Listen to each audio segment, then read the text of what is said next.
You've got to be your biggest fan. You've got to be head over heels in love with the person you are. And at first, it can feel like climbing Mount Everest.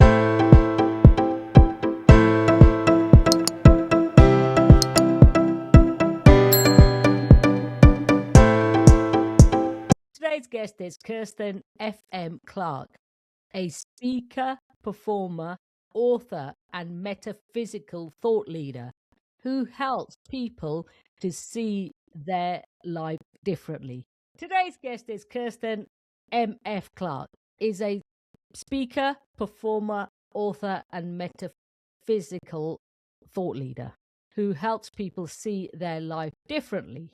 Welcome, Kirsten. Thank you, Anita. So, Kirsten, I'm excited for this conversation to learn a thing or two because there's quite a few big unfiltered statements you make. So let's just leave it there for now. What's one of the most courageous things you've done?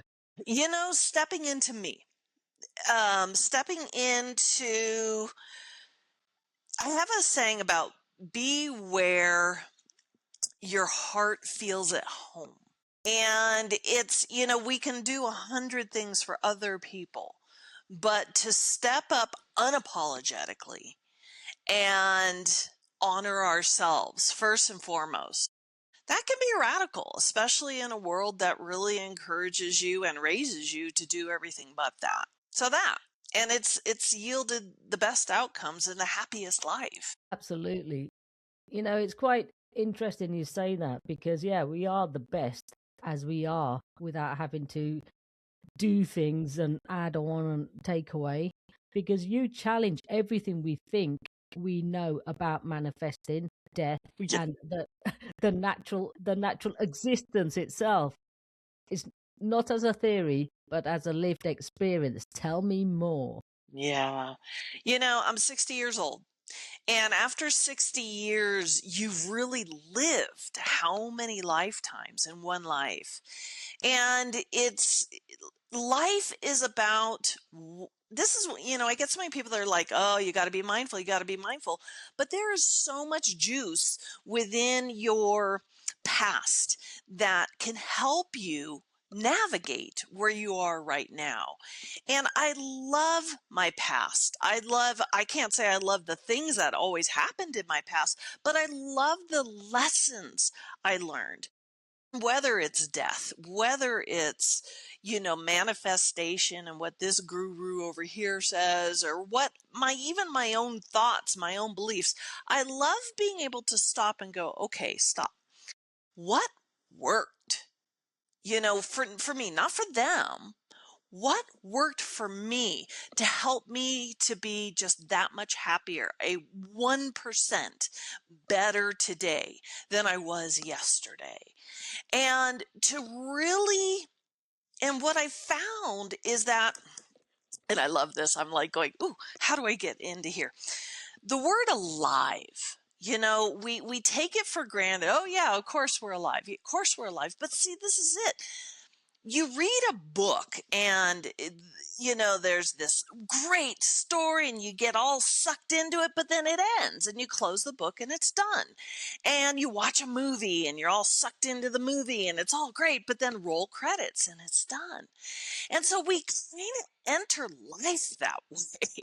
Like, at some point, we're going to roll the credits and close the book. But it doesn't do that. And a great example of this is I'm a mountain climber. I love to climb mountains. And, you know, it's all about get up there. I got to get up there. And you get up there. You did it. It's like, oh, take a picture. I'm up here. I did it. Okay, now I got to get down. and you go down. And then once I made it down without killing myself. Now I got to get in my car and drive. And then once you get in your car and drive, you got to go home and you got to make dinner. And the next day you got to go to work and you got to take a shower. And life doesn't stop. It doesn't stop. There is never this beautiful little bow package that, you know, wrap up and ta-da, the end. It doesn't do that. And so we tend to approach life that way. Like, where's my ending? Where's my happy ending? And it's like, oh, you've had a billion of them. but you're so busy going, I didn't get it yet, that you missed it. Okay, cool. There'll be another one in the blink of an eye. There'll be another one. And so making peace, we always hear people say life's not a destination, it's a journey. We hear that all the time. Right over the head. But it's so true. We can get so caught up in, I need to be this to be happy. I need to be in love. I need to be rich. I need to be whatever, young. I need to be this. I need to be this. I need to be this. That we miss out on so much magic that is swirling around us constantly. If you were to stop for a moment and take a look at something near you, anything, whatever it is, a pen, this sparkly cup, whatever, remember a time when you wanted that. Like you wanted that, like what you're watching us on right now. You wanted that, and now you have it. And do you remember, did you meditate? Did you go bullet point steps to manifest this? No. You wanted it, you got it, and moving on to the next thing you want. So that's why death, that's why all these things that invite you to stop, focus, put all your fear, worries, attention into, I've gotten to the point to where I'm just like, no, I know I'm not stopping. I know I've never stopped. And I've had 3 near-death experiences, and it didn't stop. And so that was, to me, why there's no subject out there that is, stop. I'm a speaker. People want to know, what's my niche? What do I speak on? What do you want me to speak on? I can speak on it all. I'm a speaker. It's like an actor, but I only act this one part. Yeah, no. I speak because I love to bring out the energy. I love to bring out the invitation to feel yourself alive. There you go. Yeah, I love that. I love what you're saying. Because here's the thing, you don't teach manifesting, you dismantle it.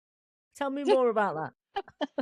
Well, the belief that to manifest, you must first change yourself completely and start thinking a completely different way than you do it's just impossible. It doesn't work. And as somebody who played in manifestation for over 30 years and got some amazing results, I'm not going to say I didn't have some amazing results. I mean, my God, I'm standing in the middle of the house. That was an amazing result of a manifestation. But a lot of these amazing results came when I was in the worst mood. When I was down in the deepest, darkest depression, living in my car. I could be living in a mansion. I could be living in a car. I've done them both. And it didn't make or break my manifestations. They still came. No matter what. So manifestation is all about, I want these things. But see, that's not you. You're not just these things. You're everything. Your moods, your feelings, yes, objects, but you're also so many different people. We'll call them states. States are your I am. I am this. I am that. I am grandma. I am whatever. Your state, you just can't jump into one state and stay there. I give you the challenge, give it a shot, see how that works out for you. Something happens, you have an earthquake or whatever, now you're into another state. Your enemy, you're in the best mood ever. You'd had the great meditation this morning and you're like, the angels are singing, and your enemy walks on by. And you're like, oh, boom. There you go. I don't care if you're a Buddhist monk. You're not perfect 24/7. And the teachings about manifestation, it's like a dangling carrot you never quite get to, right? when you're like, well, I want to win the lottery. I want to win the lottery. You get so focused on winning the lottery that you're missing all these other amazing things you're manifesting without even trying. You are a natural master manifester. Once again, take a look at some of the objects around you and remember a time when you wanted them. You didn't do anything and now you have them.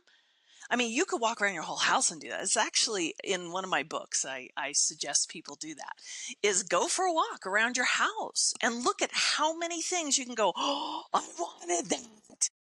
And I have it and I didn't even realize it. And so manifestation is just, it does us a huge disservice when we believe if you want a good result, you must be a good person. Well, how's that working out for you? You know, how's it working out? It's you are you, not me, not Tony Robbins, not Oprah, not Gandhi. You are you, and the deliciousness that makes up you. And the minute you could just really look at yourself and go, okay, once again, here we come back to that question: what worked? What worked for me? What made me feel alive? What made me feel excited? What made me feel bored? What made me feel disappointed? To look at all these things and weed out the ones that don't work for you and just enjoy, saturate, you know, like jacuzzi on in to the ones that do light you up, the things that do make you feel like a god, and play there to the best of your ability. Now that's really interesting, I must say, because, like, you know, it's, I wouldn't say you're going against the grain. You've just got your own viewpoint here, because most people would say the opposite to that, wouldn't they? Mm-hmm. And that's why, you know, you are unscripted, unfiltered. I love that about you. Me too. Yeah. Me too. It really takes the pressure off. Absolutely. So tell me, a lot of people are exhausted from always trying to improve themselves, from what they've seen, what actually helps people feel stable and move forward. You know, I think I've really already answered all that. It's once again it's finding what works for you. But it really is about trusting yourself. And that's got to be the biggest one. That's got to be the biggest, hugest movement out there, is because, you know, from the minute we're a small child, we're told, go ask that person because that person knows better than you do. You know, mom, teacher, doctor, whatever. And so we're constantly putting our own best interests in somebody else's hands. Tell me what to do. And, you know, like I said, how's that working out for you? Or, you know, and nobody knows you like you. Nobody, not your doctor. Nobody knows you like you. Nobody knows what works for you. And so here, you know, we can go big into diet here. You know, it's like, my God, 60 years, you know how many diets I've been on and seen and done. And once again, here's the great benefit of asking yourself, well, what worked? What worked for me? What made me feel great? What made me basically be the person I was hoping to be? It's not just about losing weight, but there's flexibility, there's the mind fog, there's all this stuff, and you find very quickly what worked. And if you fell off and gained the weight back, why can't you go back to the one that worked? Why do you need to take on something completely new? And so it really, again and again, it's about this is why, again, why I'm like, why not look in the past, right? Why not? Because that's where what worked is. That's where a lot of my tools, a lot of my ahas, a lot of my things I enjoyed are. It helps guide you. So whether you're trying to do something with work, or you're trying to, you know, find a new love, or whatever it is, the stuff from your past, you can ask yourself, what worked?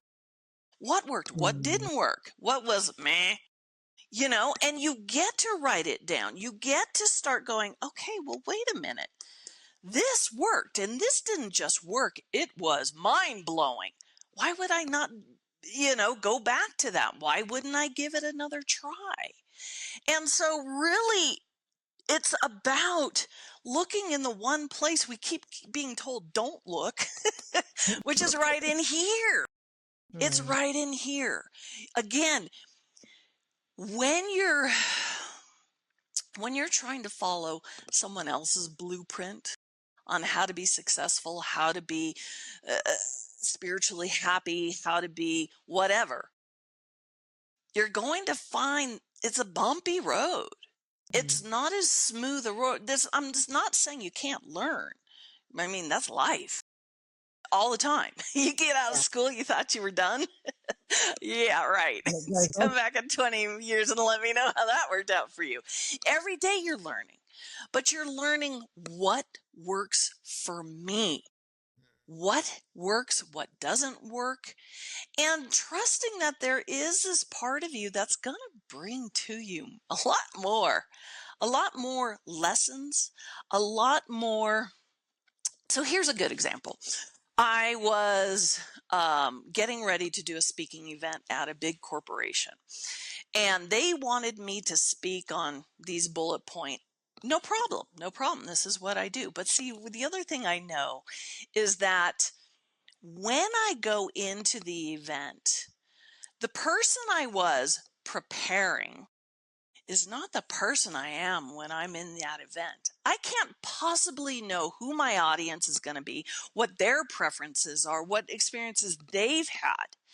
And so when I can let go of the perfection and step more into let's engage. Let's talk about what you're struggling with. Let's get it out there and remind you that you are not ChatGPT. You are not some one-dimensional book that says you got to be like this. You are not the one-dimensional TV screen or YouTube or whatever. You're not that. You are alive with moods and ideas and just so infinitely multidimensional that you can't possibly squish yourself into a box that says you've got to be like this. It doesn't work.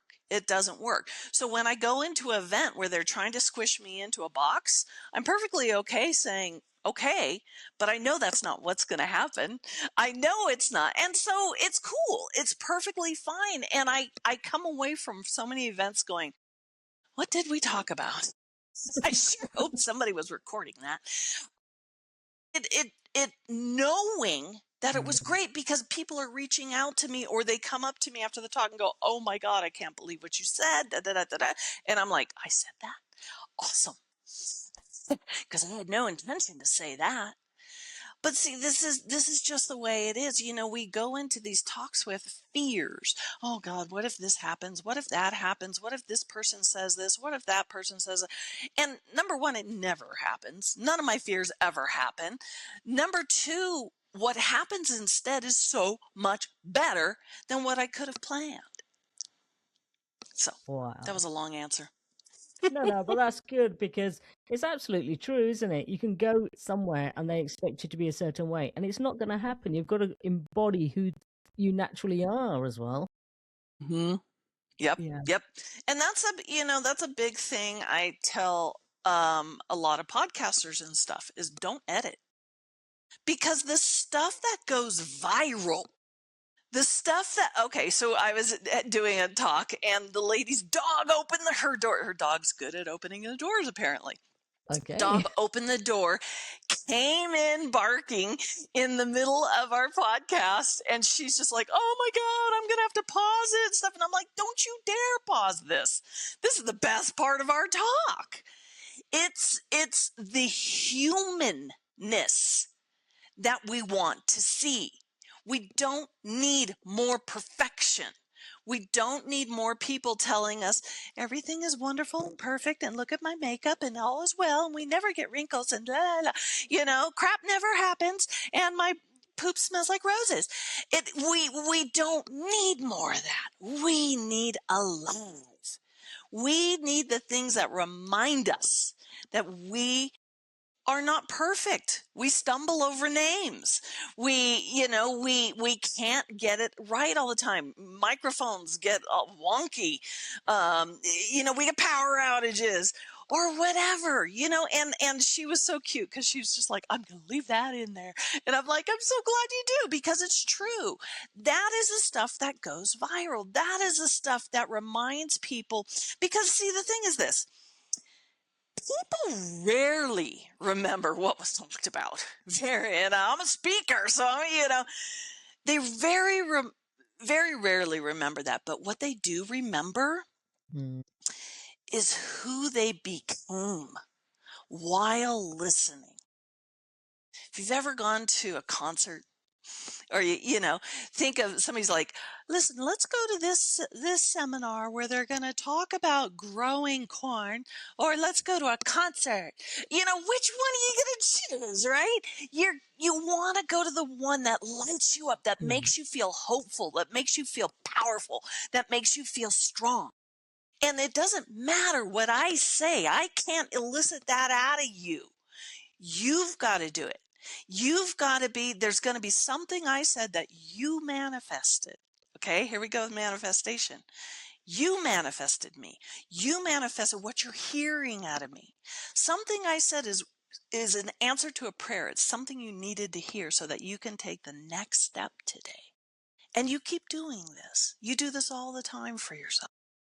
And you don't need to do or be or bend over backwards or jump through hoops. You don't need to do any of that. You just need to be you. Absolutely. Who is you? Yeah.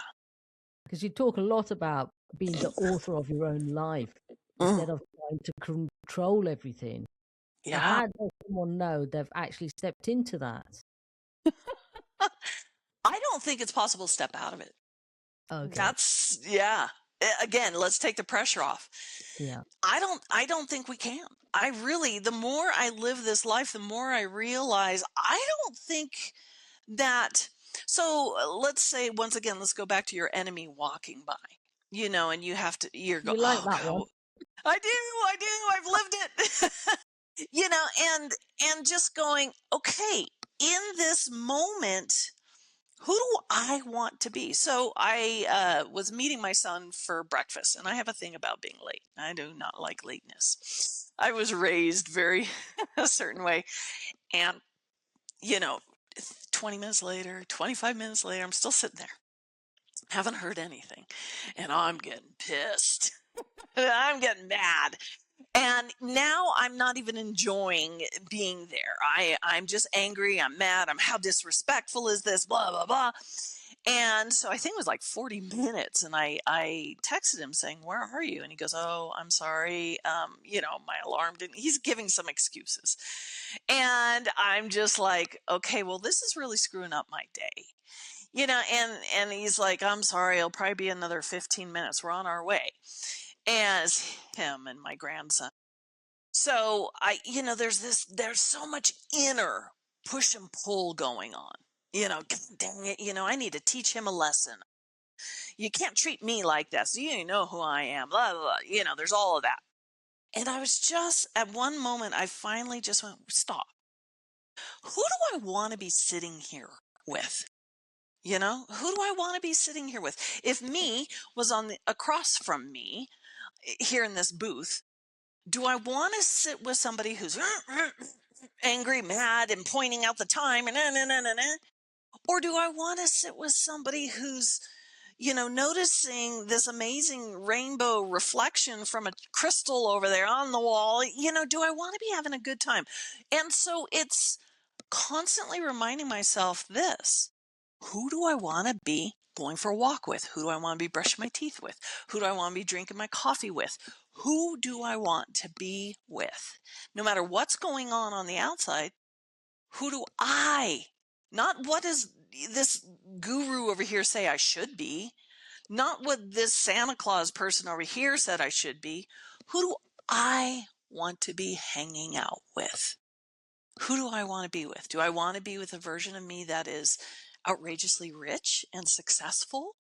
Okay, be her or him. Be that person. What are the inner conversations going on with you? In that restaurant, they weren't great.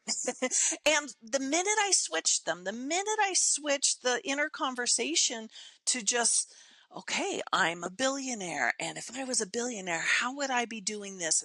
And I just started entertaining myself.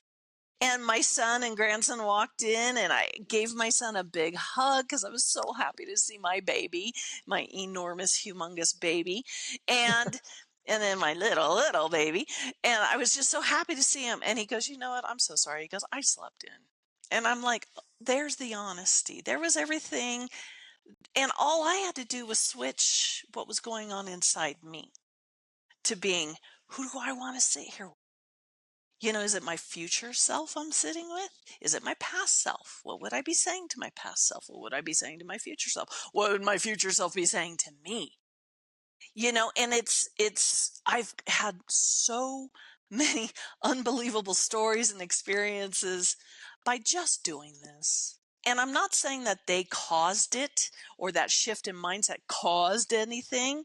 I think we really need to let go of that and just step into, who do I want to be hanging out? Check happened from. And it's always about who we're being, no matter what. It's always about who we're being. Absolutely. Yes, and I know, absolutely. yeah, you say, you don't hype up people, so tell me a bit about that.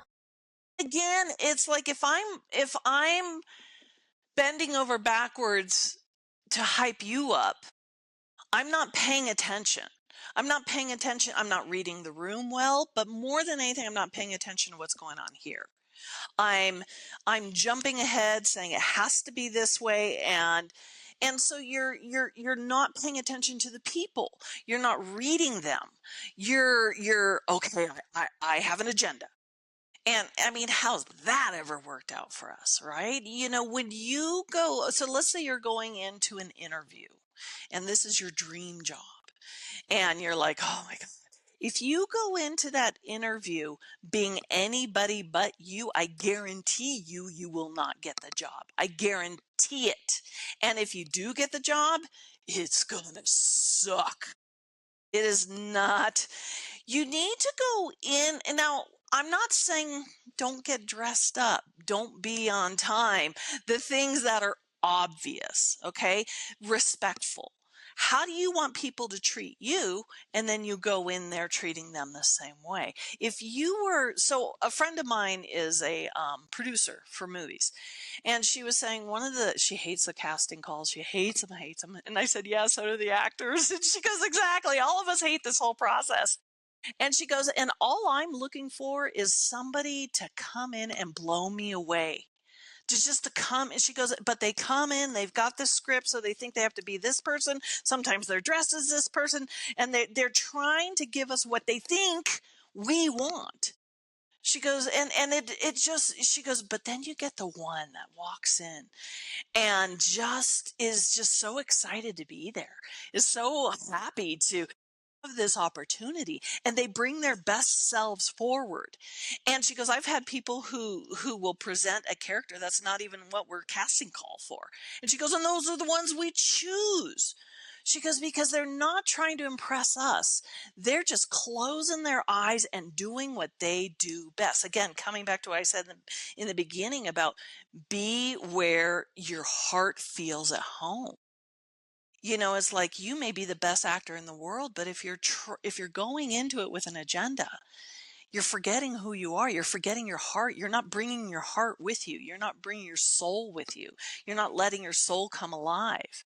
You're scared about all these people and what these people want me to be, and now I've got to impress them, but I don't know how to impress them because I don't even know them, and I don't know what they like, and I don't know what they're expecting of me, and we're over with before we started. And so it takes going in there again. Here's trusting yourself, Trusting yourself that you brought you here. The same you that manifested this or that when you weren't looking is the same one that brought you here.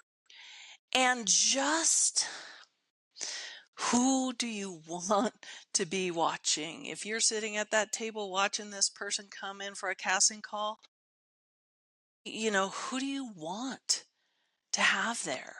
Who do you Absolutely. want to be watching? Oh, you perform your best. And again, these are the performances where you come out going, what did I say? What did I do? I don't know. But they're the best ones. They're the ones you get the best results from. Absolutely, because you're just coming from you. Yeah. Takes That's it. all the pressure off. It's all about removing the pressure. Keep it simple. Keep it simple. You are the author of 321 No Pain, as well as Living from Gush. Tell me more about your book. Yeah. 321 No More Pain. That came about during a very painful time, and realizing that pain comes in a variety of flavors. It can be an addiction. It can be physical. You had a limb removed or whatever. It can be emotional, anxiety attack, panic attacks, things like that. It can just be a past memory. Pain comes in all shapes and sizes. And because it came in all shapes and sizes, it got me thinking, what we're calling it all pain. Does it really exist? Does it really exist? And so I did a year-long case study with many different people. I had one girl, she had a phobia of snakes. I had another one that was addicted to cigarettes, couldn't quit her cigarettes. I had a guy who'd been in the war, lost one limb, had a huge addiction to painkillers, couldn't sleep, couldn't work. His back was jacked to all hell. I mean, I had all different people, and they're in the book. And so what I did is I did a process with them where you're basically taking an inhale and saying 3, 2, 1, and then you just exhale. And on the exhale, you're going to that part of you that hurts and feeling around. So basically what's this is you may have, let's say you jacked your neck up years ago and you're like, okay, well, that's the place I want to focus on. But when I ask you to find the place that hurts, you'd be amazed that it could be 100 other places. It's like, oh, my neck's my problem, but I feel it in my stomach. It's like, okay, that's where you're going to exhale. That's where you're going to focus in on. But it really is a process, and I hate processes. The main thing is this. The one thing I always had them do is they had to let go of the backstory of their pain. They had to let go of the backstory. And when they exhaled and felt into this area without a backstory, there was nothing there. There was nothing there. Without a backstory, it's got no legs to stand on. And we were, oh my God, the girl with the snake phobia, gone, just gone. She had no problem. She purposely went out looking for snakes. Her phobia was so bad she couldn't even see them on TV. It was so bad. The cigarette addiction, gone. The guy, the French guy with the lost limb and everything, holy cow. I mean, that took us about an hour and a half of doing it over and over and over and over until he finally let go of the story. He was so attached to the story. He had more yeah buts than I ever heard. And yet the minute he let go of the story, and it was so simple. And that was one of the things he said. He goes, it was so simple. So that's what's in that book. That book's all those case studies and the amazing outcomes, and it tells you how to do it. And it really encourages people to move beyond the process. You don't have to do the breathing. You just immediately ask yourself, well, where am I feeling this pain? Whatever pain it is. And you will find it immediately. And then it's like, okay, remove the backstory. Get rid of it. The whole backstory, get rid of it. And now feel that space again. And you'll find there's nothing there. So that's 3, 2, 1, no more pain. It's a short little fun book. It's powerful. I love it. And then living from the gush. The gush is anytime you're gushing. Me, I've been gushing this whole time. You know, like if you're, oh, I got my first A on my test, or yeah, or I won the lottery, that gush, that excitement. It has so many powerful emotions in it. It's not just joy. There's pride in it. There's elation. There's ecstasy. There's so much powerfulness in the gush. And to take a moment and be with that part of you, even if you're just making it up, like you're saying, I got the job I wanted, just living in that. Just taking 30 seconds or 30 minutes, whatever you can do, and living in that just letting that, again, here it is, that person you're sitting with. Who do you want to be sitting with? It's like, if you're sitting there just focusing on this person's late and this person has no respect for me and I'm angry and what's it going to be like when that person shows up? But also that is, you got to sit with that person. You got to live with that person. So when you're living from the gush, it's not about being perfect. Nobody's perfect. You're going to have the bad thoughts come in, but you have the capability of shifting it at any time without there being some, again, jumping through hoops or hacks or beating yourself up because, oh my God, I'm in a bad mood. That must mean I'm screwing everything up. No, babe, you're alive. Welcome to being alive. And so it's really, and again, through giving yourself the gift of just being that person that lights you up, just giving yourself that gift, you'd be amazed at how your life shifts, the things that happen. And it's easy to latch on and go, oh, here's the answer to the universe. It doesn't work that way. You just, again, you come back to, who do I want to be? Do I want to be the person that has to grab onto this methodology and this is it and I should write a book on this? Or do you just, I just love feeling confident. I love feeling sure, even if it's this big instead of being this big. I just love that. Yeah. Yeah. Well, you might be able to, you might not. You might not, I get so many people that are like, oh, let it go. And I'm like, screw you. I can try and let it go. And my mind's doing something completely different. And so you make peace with that if you can. And if you can't, you can't. You're still alive. Nothing stops you. Nothing halts you from existence. Nothing. But again, it's like, okay, who do I want to be hanging out here with? Who do I want to be drinking my water with, my coffee with? Who do I want to be? And this isn't about those brief craving, giving into those things that make you get angry at yourself afterward. This isn't about that. If you do that, you do.